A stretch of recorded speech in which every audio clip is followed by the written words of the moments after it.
place called, oh, first of all, already messed up my plan. Last week there was supposed to be an episode. I got sick.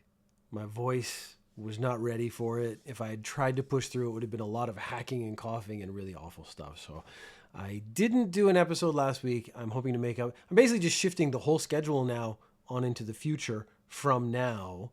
So it's going to be this week and then 2 weeks from now. Does it make a difference? I don't think so. I think we're all right. I think everyone's fine. There's a place called Fujiyoshida. It's a town in Japan, and it has a very nice view of Mount Fuji. Now, a very nice view of Mount Fuji and cherry blossoms, and you combine that, that's pretty awesome. And if you're into Instagram, that's Instagram-o-matic, fantastic. Well, that's the problem. This city is canceling its annual cherry blossom viewing festival this year because there are too many tourists. We actually did this story last year because of the insane thing that tourists were doing in this town, which I actually found inconceivable, but then I realized, like, nah, man, like, people do dumb stuff. This is a really small town. So the problem is it's not really designed to handle a lot of tourists. So people are coming, the parks are full, people are going out into the street and taking pictures. It's dangerous. That kind of stuff is the initial problem. But they were littering. Now, a lot of people who come to Japan, they don't realize that Japan doesn't provide a lot of garbage cans. You're expected to carry your garbage with you back to your domicile or wherever you came from, and then dispose of your garbage yourself. And garbage disposal in Japan is a whole other story in itself because, you know, it has to be separated. Some of it has to be cleaned. It has to be organized. If you're living in a city, old ladies who have nothing else to do will come and check your garbage to make sure it's right and then, like, reprimand you if it's not quite right. Tourists are littering. They were entering private homes. I don't know if they were entering private homes just like walking in, but there's also part of me that goes, yeah, I'm betting there are some tourists who just like walked into someone's house, like a sliding door, and they just slid it open. Maybe the door wasn't locked, so they just walked in and they were using their facilities, or they were knocking on people's doors and asking to use the facilities. It would be very annoying if you don't want strangers to come in and poop in your house. So what's the weird expectation here? The city isn't prepared to like overhaul all the facilities, the public facilities, to make it enough for essentially a 2-week period in the year. So cherry blossom season is very short. All these tourists come for this 2 weeks, and then the rest of the year they're not there. So it's not worth fiscally, it's not worth actually paying for improving the facilities for tourism. This is a form of over-tourism causing an issue. Now, of course, you come to my house and you say, hey, can I poop in your house? My answer is honestly probably no most of the time. Or like, I don't know you, go away, or leave me alone, or why are you knocking on my door? I'm actually trying to do something. It's disruptive, and that is problematic in itself. So what do? Well, I got to poop real bad, so I'm just going to go in your backyard and poop. So they were finding human feces, not exactly public areas, but like on people's private property, maybe in public areas as well. People have to poop. They do have to poop, though. And so the city, because it's a very small city, has not created the facilities because this 2-week period is the only time they get this amount of tourism. And the amount of tourism they get is 10,000 people a day. In a city like Tokyo or Osaka, 10,000 people a day, that's just a drop in the bucket. That's nothing. But in a small town that probably only has about 50, 60,000 residents, 10,000 people a day is a massive influx of people. They just don't have the facilities to take care of these people. The city still expects to see a lot of visitors because of the Instagram. And so what they're saying is like, we're not having festivals. We're not actually inviting people to our city to see cherry blossoms, to sit at cherry blossoms, to have a cherry blossom festival. But because this place has gotten so popular on Instagram, we know people are still going to come. They're still going to want to take their pictures. They're still going to like interrupt the road, but at least it will be less because there's less organized invitation and participation in the actual events. Tokyo police released a video warning young people to be cautious about cocaine use. I'm an older dude, and I understand that the way to communicate with young people would not be for me to make a video. So if I made an Ninja News Japan episode and it was targeted at young people, I would immediately sit down and go, problem number one, you have an old guy sitting in the chair talking to young people. And it would feel like I'm talking down to them, like I'm talking to a younger group of people in some way. This is even worse because this is a group of police officers who are already sort of authoritarian. They haven't, earned the trust or faith of young people. And then they're like, oh yeah, we'll just make a video and we'll tell young people not to do cocaine. And then guess what? They're just not going to use cocaine anymore. It's just going to be like solving that problem. There's never been a government video or a video by an authoritarian of any sort that has actually been successful. In fact, I actually bet in some way it encourages people to actually do the thing you're telling them not to do. I was a rebellious youth. Like, there's no reason. This was actually interesting because there's no reason for me to have been rebellious or angry in any way. But I was a very angry young man. And I was like a middle-class white dude. I had every advantage the universe could give anyone. And I was angry about it, which is, now that I think about it, really sad and weird. Like, what was I angry about? I don't know. I was a punk rock kid. Just maybe hormones. I actually think that might be the answer. It was hormones more than anything else. But if you told me, like if the DARE program or something came to my school, I bet that afternoon I'd be like, I kind of want to try some drugs. So the police in Tokyo, the Tokyo Metropolitan Police have put out a video saying, don't do cocaine. Be careful of cocaine use because it's a powder and it's very easy to spill. They have testimonies from people who have used it, who then said it was awesome. Like, okay, I've never done cocaine. I can honestly say I've never done an illegal drug. I've done way too many painkillers. I've abused lots of drugs, cough medicine, my jam. But I've never done an illegal drug just because when I was at that age when you would experiment, I was doing very serious judo and I would have to do a pee test every now and then. And I didn't want to get caught with any sort of drug, marijuana, cocaine, or anything else in my system, just in case it would actually get me in trouble with the sports I was dedicating my life to, which provided me with nothing because there are no famous people who do judo. This has never led anyone to anything. The people I do know who've done cocaine who say like, it's pretty nice, like it's super fun, makes you feel good. Now, I'm not saying you should do it. I think cocaine is bad because it's addictive. It's not the doing cocaine is the problem. It's the addiction and then the cost that comes with that addiction that you should be aware of. I stopped drinking caffeine because I realized I was addicted to caffeine. If I didn't have a Coke, or I don't drink coffee, but if I didn't have like a Coke or something with caffeine in it, by lunchtime I would start getting the caffeine headache. So I actually cut caffeine out of my life altogether because I just don't like the idea of addiction. If you're drinking it and you're happy with it, sure. I'm just about to promote cocaine. I'm doing the opposite. Oh, maybe this is it. Maybe if this old dude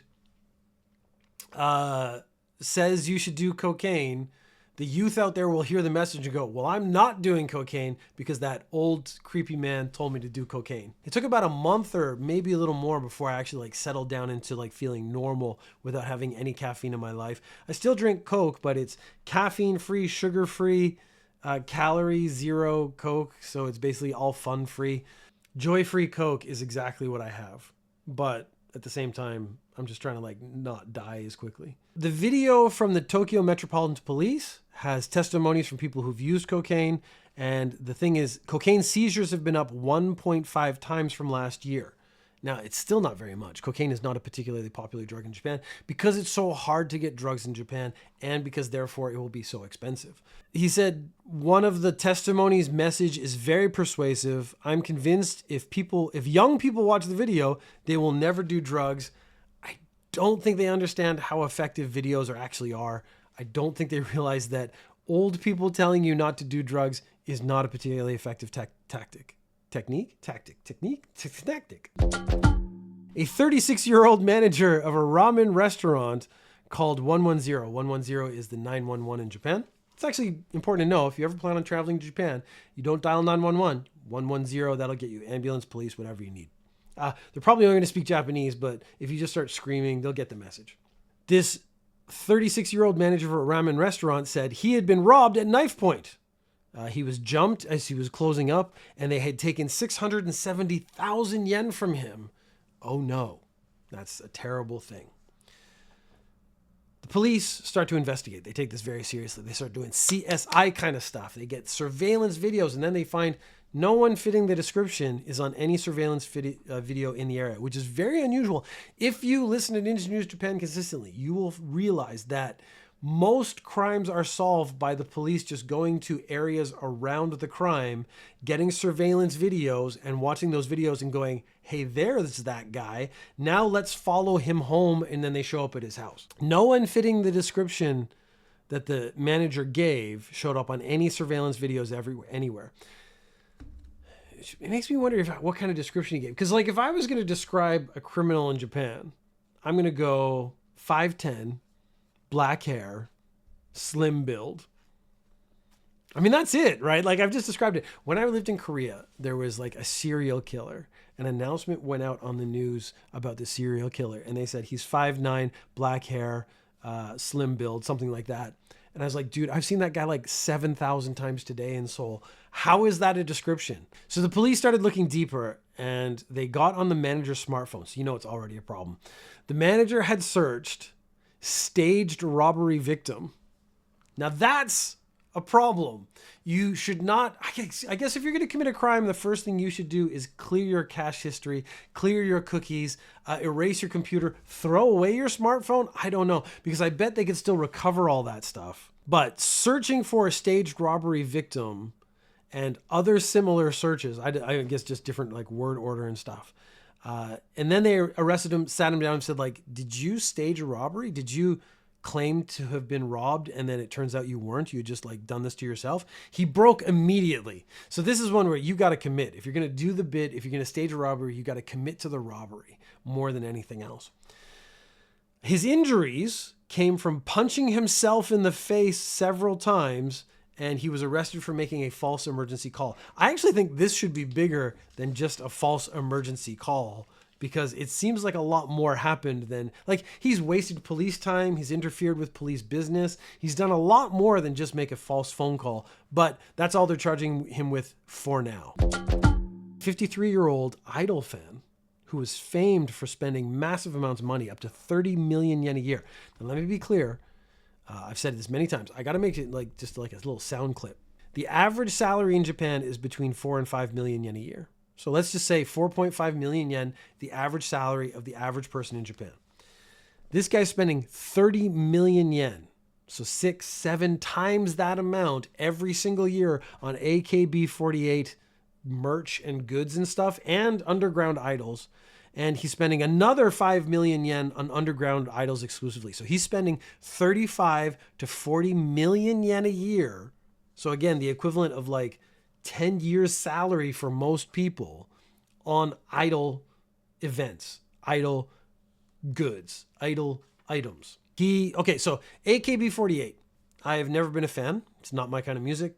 I'm not judging people who like it. If you like it, that's fine. But I do not like how manipulative the system is. So if you want to vote, and they have an election, so you're going to choose, there's like, again, a whole gaggle of women.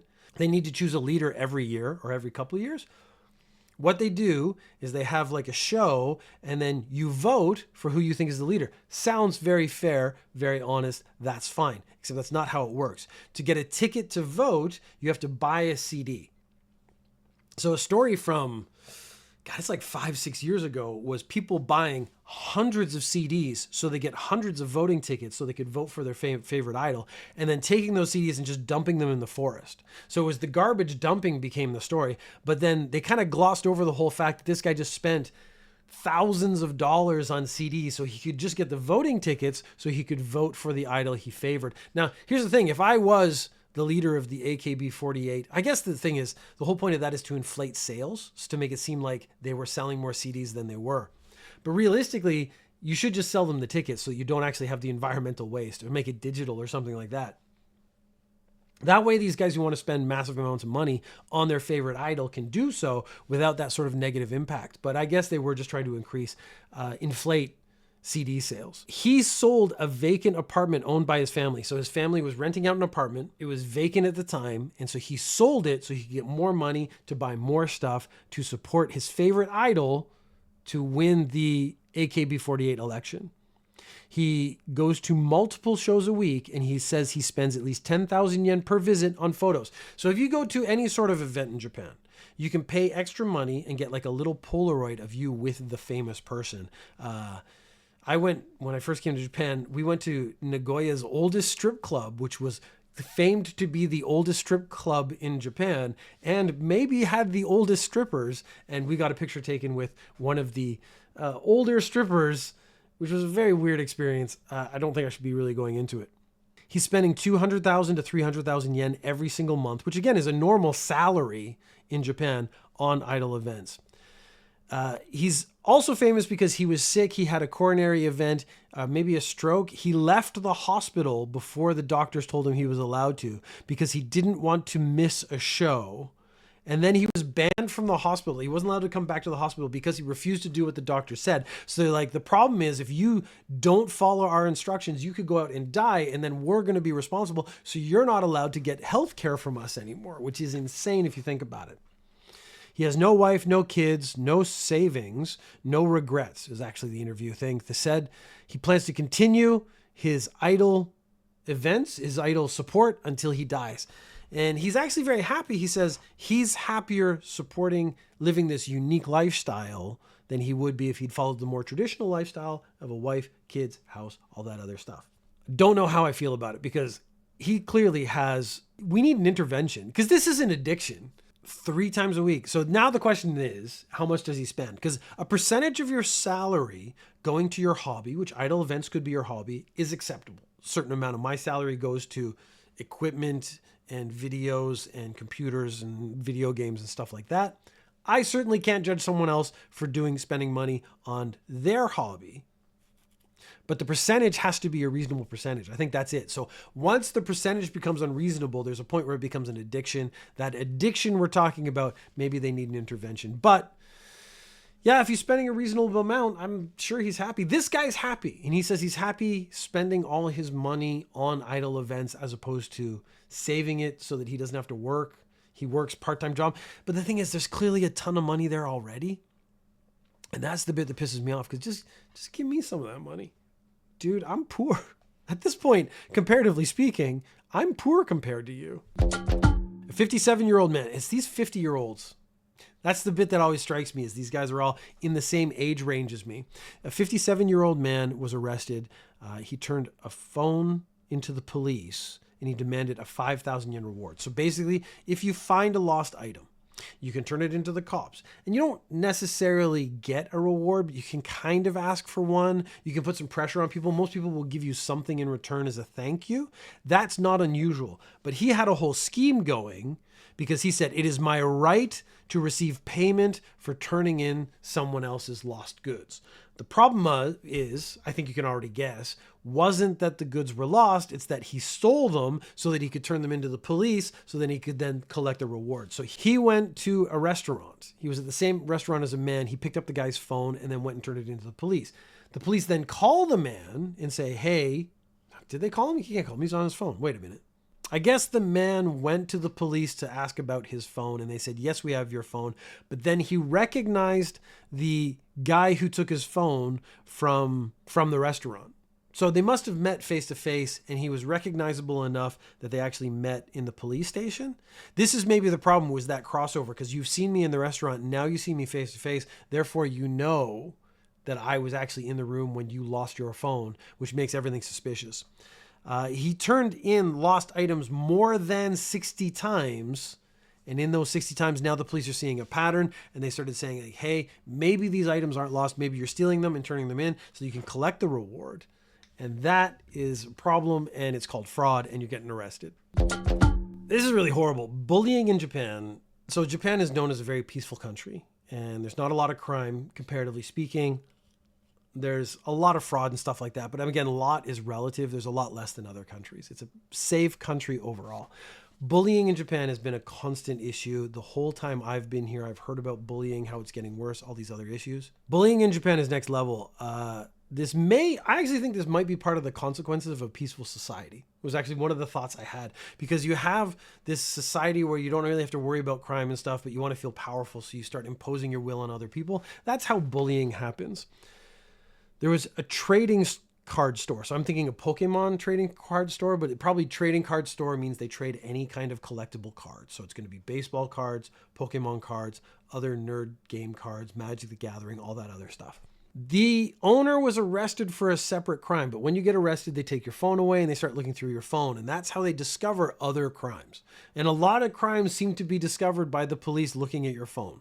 And the police can look at your phone. Again, this isn't American TV stuff. They don't need warrants and stuff. They actually have full access to anything. They're like, this is suspicious. I want to look at it. They don't need a warrant. They can just start looking at stuff. So you got to be careful.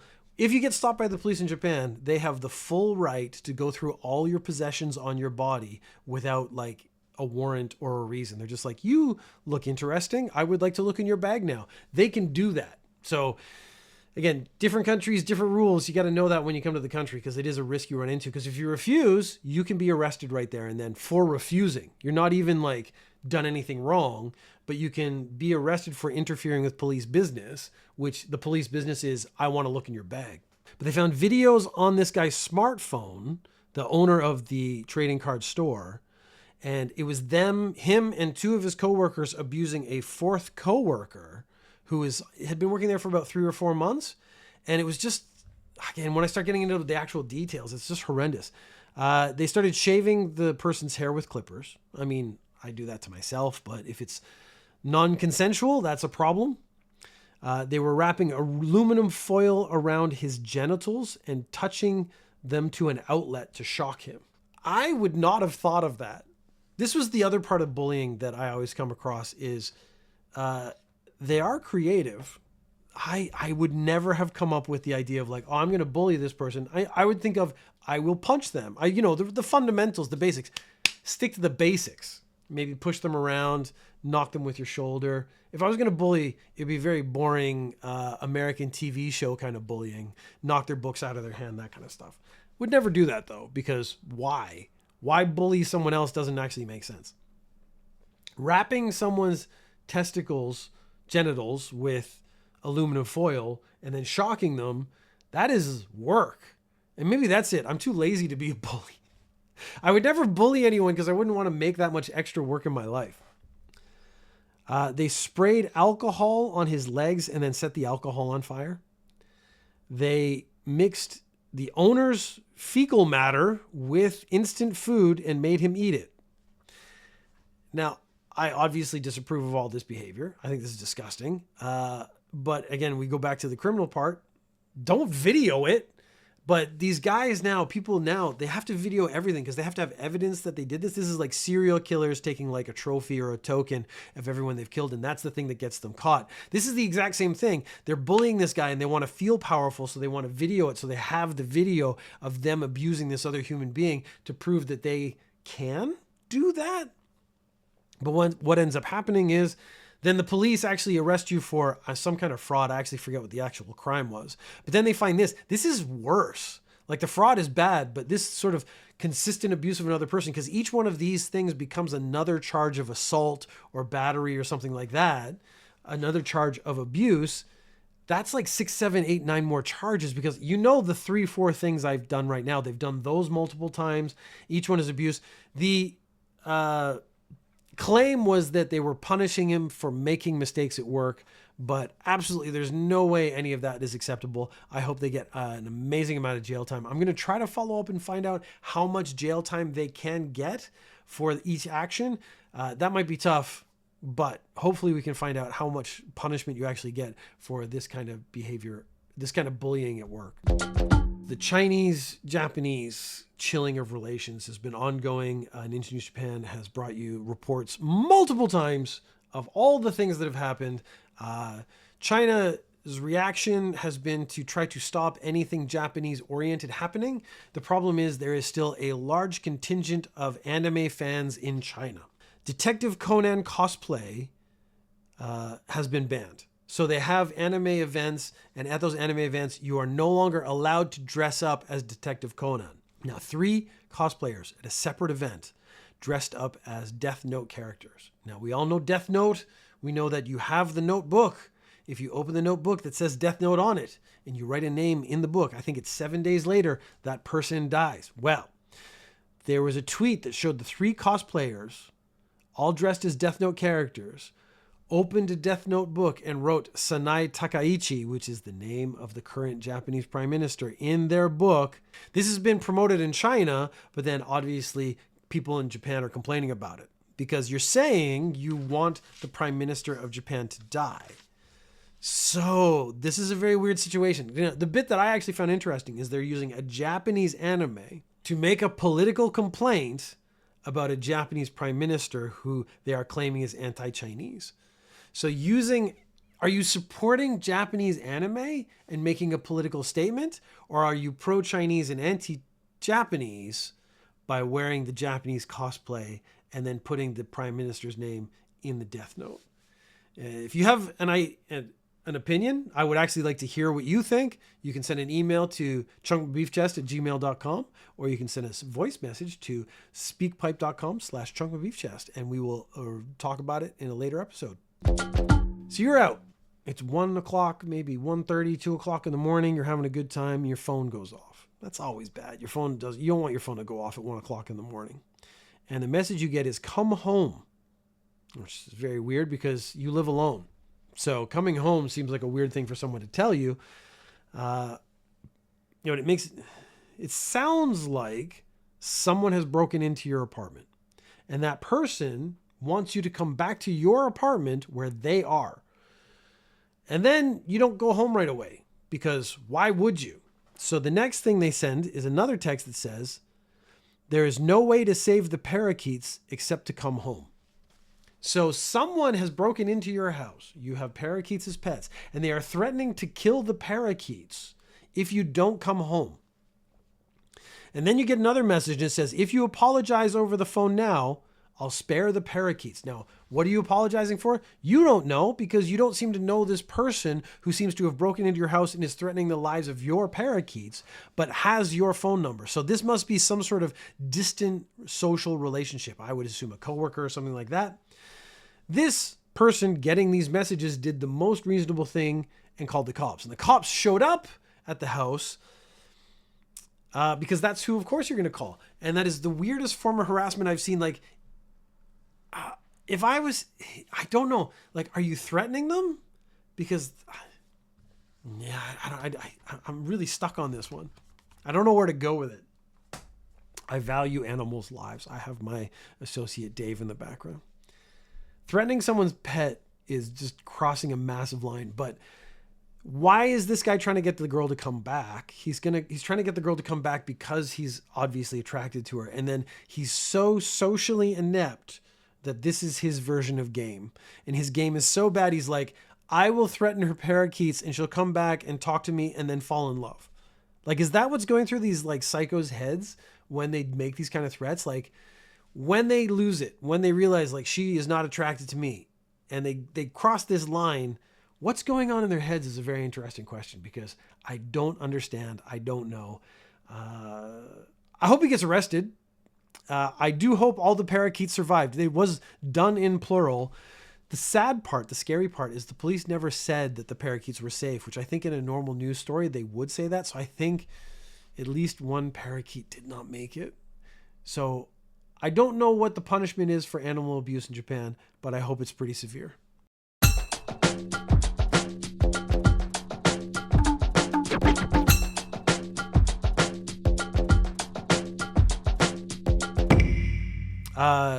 No,